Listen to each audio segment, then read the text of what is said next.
Hola a todos. Hi everyone. Buenos días, buenas tardes, buenas noches, allí donde estén. Bueno, entonces, vamos a, a comenzar con el tema de hoy, que es relacionado a los tobillos ¿m? De Capricornio. Ya mañana cerramos el mes de Capricornio. Se termina a mirar tanto al pasado y dentro de la cueva ancestral, ¿sí? Así que y vamos a tratar de ver hacia el futuro. Eh, Así que, bueno, hoy con los tobillos hablando sobre los esquemas. A hablar de esquemas. Los esquemas, el esquema es algo que probablemente, no sé a todos ustedes cómo lo habrán pasado en la escuela con el tema esquemas, pero el concepto de esquemas es algo que se nos enseña mucho a esquematizar. ¿M? Y de hecho también solemos decir como que una persona es muy esquemática o que hay que ser esquemático para planificar bien algo. En la escuela se nos enseña lo que significa hacer un esquema, lo que significa hacer los cuadros de esquemas de un concepto. Eh, Así que muchas veces tenemos un, un peso cultural en relación a la palabra esquema porque le solemos cargar un peso de la escolaridad. Solemos darle un peso de limitación al esquema, ¿no? Como no se sale del esquema, mantenerse dentro del esquema, ¿sí? Solemos aplicar mucho este concepto en nuestra civilización y esto está relacionado a que esquema en griego significa forma, ¿m? Forma, y viene del indoeuropeo. Ahora no me sale la palabra, eh, seg, me parece, sí, seg, viene del indoeuropeo que significa sostener, o sea que es la forma que contiene. Por eso solemos considerar a los esquemas como algo que nos mantiene encerrados en un punto de vista y mirando una sola forma de hacer las cosas, mantenerse en el esquema o esquematizar el conocimiento. Entonces, lo que solemos hacer en la escuela es es lo que se llama un diagrama, ¿sí? Cuando tenemos que esquematizar. ¿Qué es un diagrama? Vamos a entender esta palabra. Ah, cuando nosotros, esto seguramente lo habrán visto cuando estuvieron todos en la escuela, alguna vez lo habrán hecho. Tenemos un texto, tenemos un texto muy grande y hay que hacer un resumen. Otra palabra importante del trabajo laborioso de Capricornio. Agarrar un texto muy grande y comprimirlo de tal manera, ¿m? Comprimirlo de tal manera que se, que termine siendo algo esquemático, ¿m? Algo comprimido y que en pocas cosas lo pueda entender. ¿M? Para que yo pueda, para que yo pueda hacer que un texto grande eh,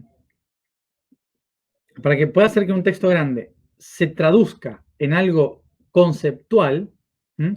Lo que tengo que hacer es resumir. ¿Qué es resumir? Es volver a sumar la importancia de todo el texto en una misma cosa. ¿M? Es decir, que una palabra empieza a tener más y más y más y más y más peso, una sola palabra. ¿Sí? Entonces, cuando yo tengo un montón de descripciones de un montón de cosas, tengo que buscar la forma en que todo eso entre, todo ese peso sumado entre en una sola cosa, ¿no? O sea que resumir no es achicar, resumir es comprimir, ¿no? Sumar las cosas. ¿Y cómo llego a comprimir este conocimiento? A través del diagrama. El diagrama que es un sinónimo de esquema, el diagrama es diagrama. Dia significa a través y grama significa escritura. Entonces, a través de la escritura, ¿qué significa el diagrama? Que lo que hago es tomar el texto y empiezo a agarrar palabras que están sueltas y empiezo a armar un cuadro con eso, ¿sí? Contando una historia con palabras. En lugar de describirla con con todos los detalles, lo que hago es agarrar conceptos de cada párrafo y voy armando un diagrama. El diagrama es como una especie de línea que me lleva a entender a dónde va la idea. Y a todo eso se le llama un esquema. El esquema es la forma de un concepto, ¿sí? La forma de un concepto que era mucho más grande, pero que comprimí y limité para que se sostenga todo. ¿Se entiende hasta ahí? Creo que esto es como ir a la escuela otra vez y volver a clase de lengua, ¿no? De idioma, y que enseñen esto. Lo siento por aquellos que detestábamos la escuela. Pero bueno, para entender la vida hay que entender cosas así también. Bien, entonces,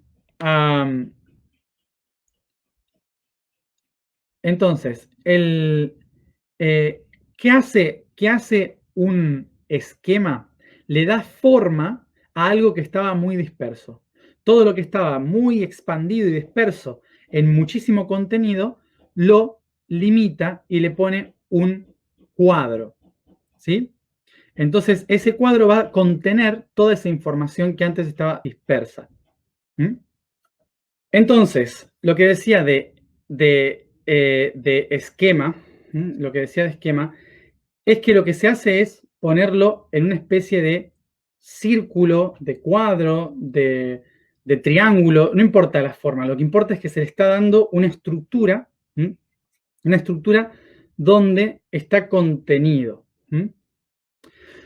Esto lo que ayuda es a poder concentrar un montón de cosas en un solo punto, y cuando yo después veo ese punto, ¿sí? Puedo comprender el peso que tiene, y simplemente con observarlo entiendo todo. A esto se le llama inteligencia. Inteligencia viene de la palabra intelegere. Intelegere se refiere a leer entre, ¿sí? Leer entre. Leer entre, en realidad, legere tiene que ver con juntar las cosas, ¿sí? Captar cosas, recolectar, eso es legere. Entonces, el concepto de leer significa juntar cosas, juntar conocimientos, observar y apropiarse, ¿sí? Eso es legere. Entonces, intralegere o interlegere significa recolectar entre cosas, ¿sí? Eso es lo que sería inteligencia. Ahora, ¿qué significa esto? Que entre todas las cosas que existen, todos los conceptos, cuando yo de todos los conceptos tomo lo más importante y no me quedo con los detalles, sino que tomo lo más importante y en una sola idea recolecté todas las cosas juntas, y aún así viéndolas todas las cosas juntas en un solo símbolo, puedo entender todo lo que hay detrás, se llama inteligencia. La capacidad de poder leer más allá de recolectar todos los datos en una sola cosa. Esto es lo que hace de los humanos diferente a los otros seres vivos. Nos hace inteligentes porque podemos absorber muchos datos en un solo aspecto. Ok. Entonces, dicho esto de lo que es, la inteligencia esquemática, vamos a entender de que todo lo que nosotros usamos hoy escribí en el blog esto, todo lo que nosotros usamos hoy es un esquema, un resumen de conceptos mucho más grandes, conceptos mucho más amplios. El ejemplo más fácil que podemos entender es la letra A. La letra A es un símbolo que para nosotros es una letra. Nosotros lo normalizamos a la letra A. Pero en realidad tiene una historia tan profunda y tan grande esa letra que no solemos darnos cuenta del peso que tiene. Porque la letra A es un esquema surgido por la información de 2400 años de historia, ¿sí? Que se compuso toda junta en un solo punto.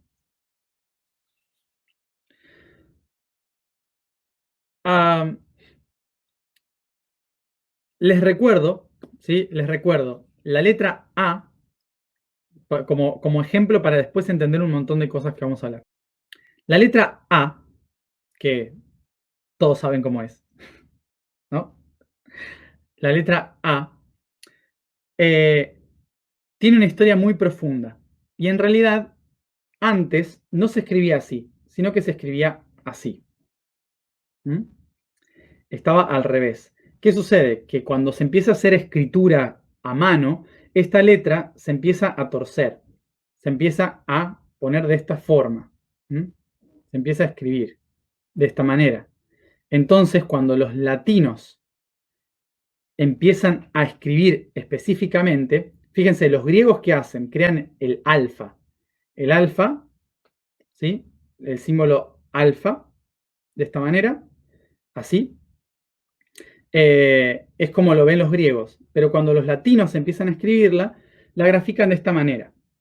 Entonces termina estando así, pero en realidad la letra fue torciéndose desde la época egipcia, que era así, desde la época egipcia, época fenicia, griega, latina. ¿Sí? Así fue como esa letra fue cambiando. Ahora vamos al significado.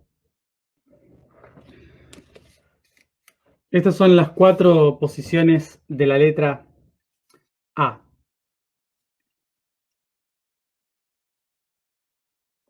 Egipto, Fenicia, Grecia, Roma. These are the 4 positions of the letter A. In Egyptian times, Phoenicians, Greek, and Roman time. O sea que fíjense que la letra A al principio y la letra A al final simplemente fue dándose vuelta. So as you see, the letter A was spinning just 180 degrees. Bien, pero ¿de dónde viene la letra A? La letra A, que en griego se dice alfa, ¿sí? Alfa, y en las lenguas semíticas se dice alef, en la letra egipcia se dice apis.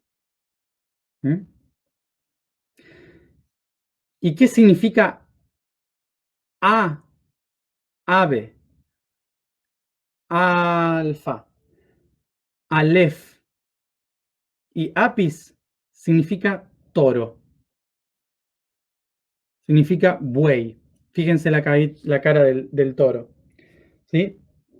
O sea que el símbolo de la A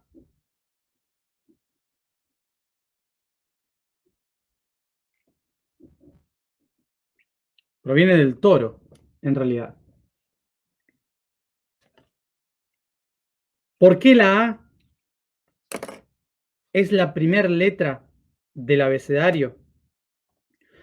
Porque la estructura de pensamiento en la época en que surge la escritura se dio durante la era de Tauro.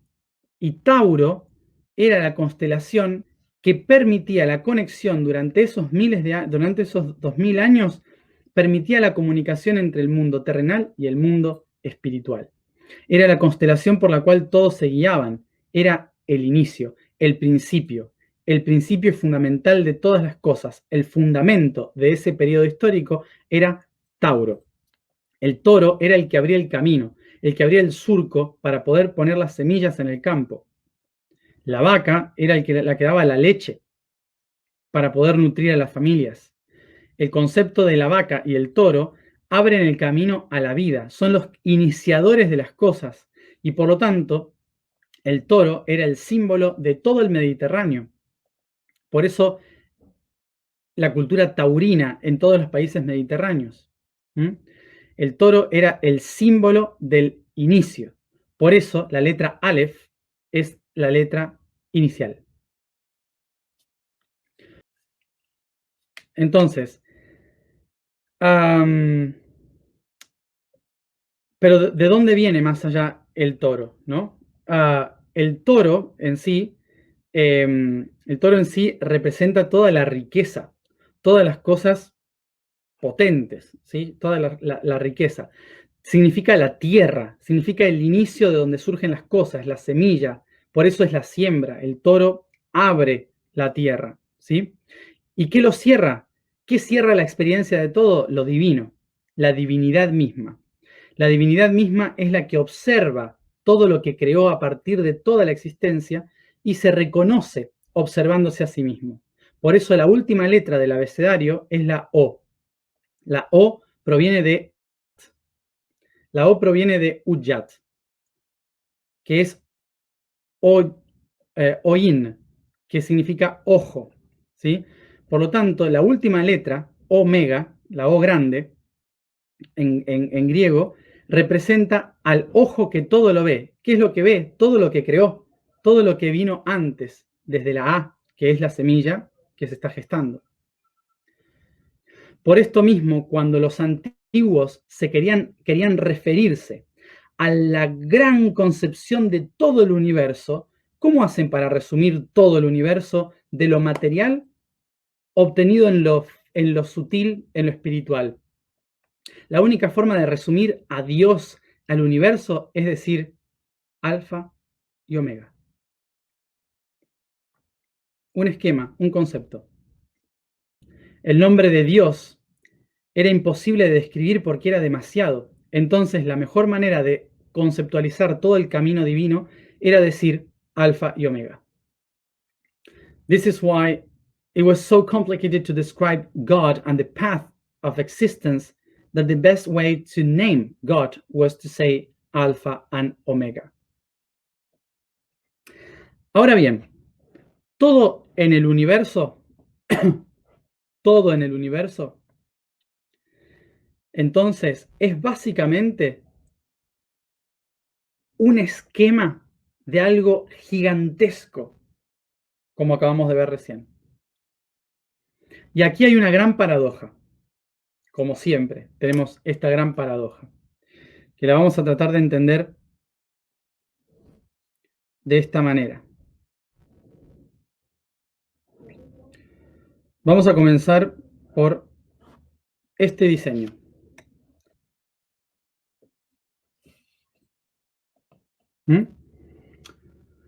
Tenemos acá el origen del universo. ¿Qué es el universo? Es una sola cosa, es un solo punto. Es la unidad. ¿Y la unidad qué hace? Se proyecta dualmente, en positivo y negativo. Esto ya lo recordamos. ¿Qué hace el universo? El universo se proyecta en dos, pero se proyecta en más cosas. Es decir, que el universo no se proyecta hacia adelante, se expande hacia afuera, de dentro hacia afuera. Por lo tanto, genera otra figura. Por lo tanto, en realidad, este positivo va a surgir como una expansión. Lo voy a hacer de nuevo.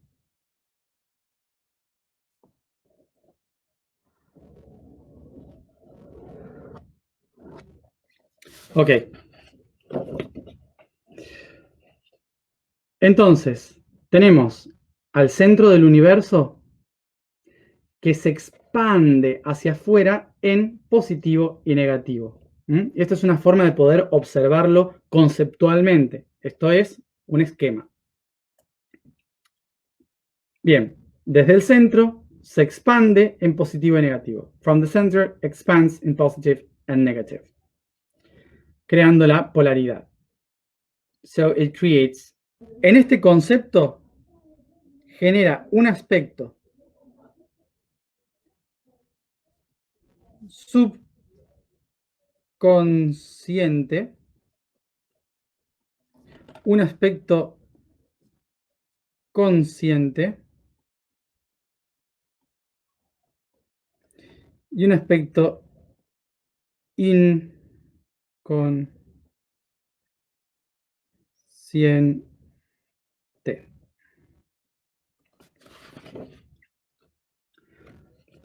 Podemos intercambiar, da igual el orden, no importa, ¿sí? Son conceptos.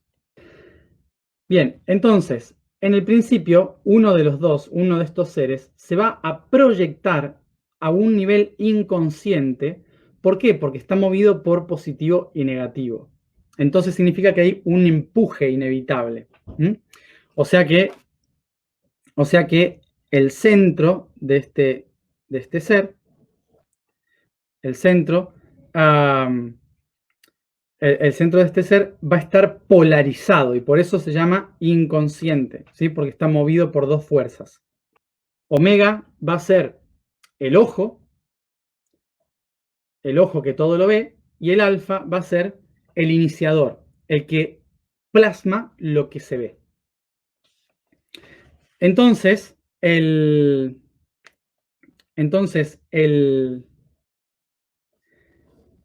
universo se va a proyectar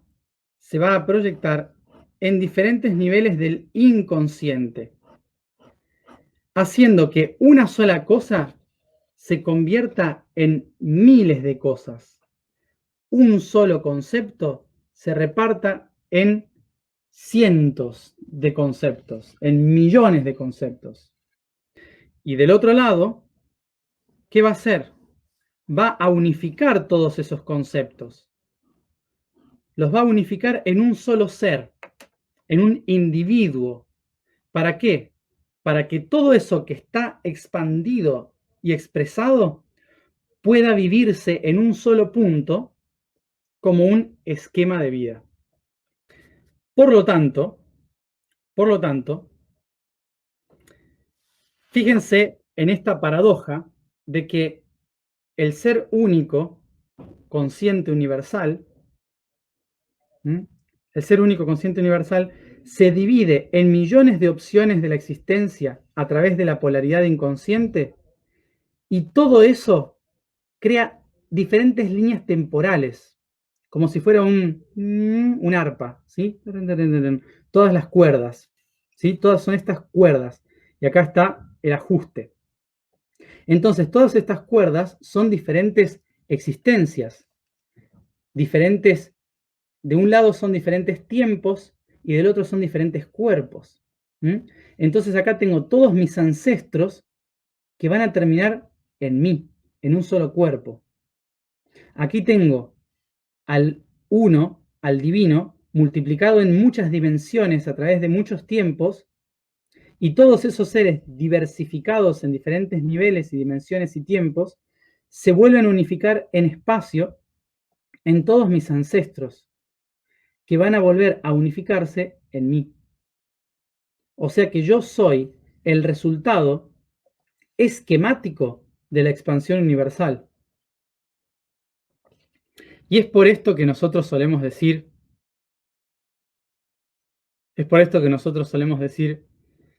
yo soy. Por esto es la única respuesta. Yo soy el alfa y el omega.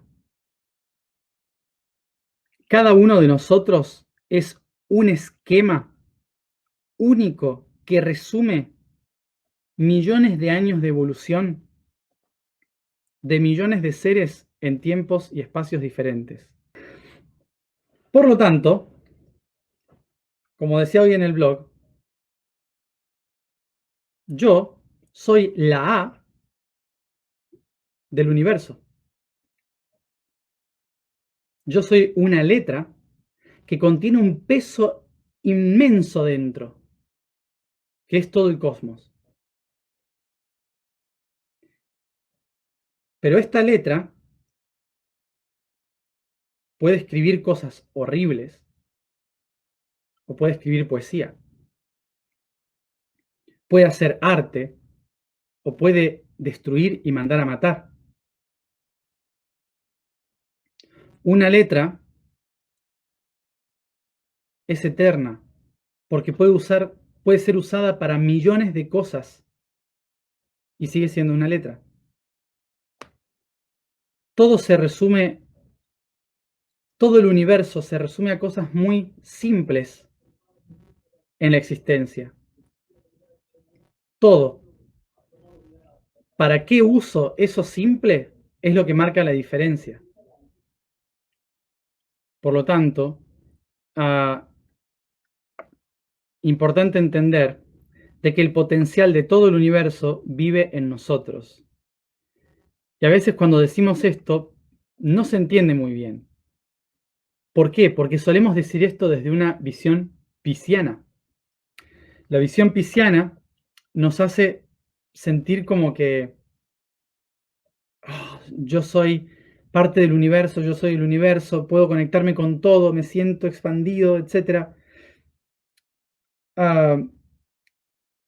Y después me siento deprimido porque no estoy logrando nada, porque no me estoy conectando, porque lo que sea, ¿no? Desde el punto de vista pisciano, como venimos viendo la realidad, esto, el concepto de decir tú eres el universo vive en ti, queda muy, muy en los aires. Pero desde el punto de vista capricorniano, se entiende de que yo soy un esquema del universo, porque el universo es atómico, se construyó por átomos, se construyó en la materia, se construyó por átomos, energía. Y todo mi cuerpo está compuesto por diferentes elementos químicos, por diferentes estructuras que están en las estrellas, que están en todos lados. O sea que yo soy simplemente un resumen comprimido de un montón de cosas que están sueltas por el universo. Es así de fácil.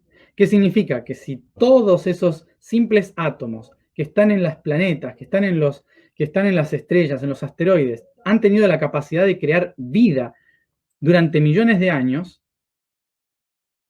eso significa que yo, teniéndolos a todos esos dentro, también puedo ser creador, también puedo generar. Soy mi propio universo.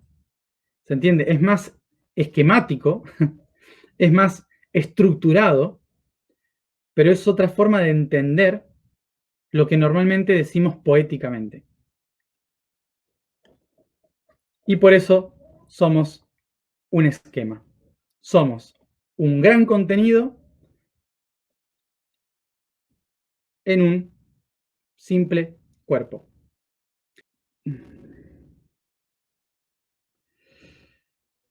Vamos entonces a la información de hoy. So let's go to the information for today.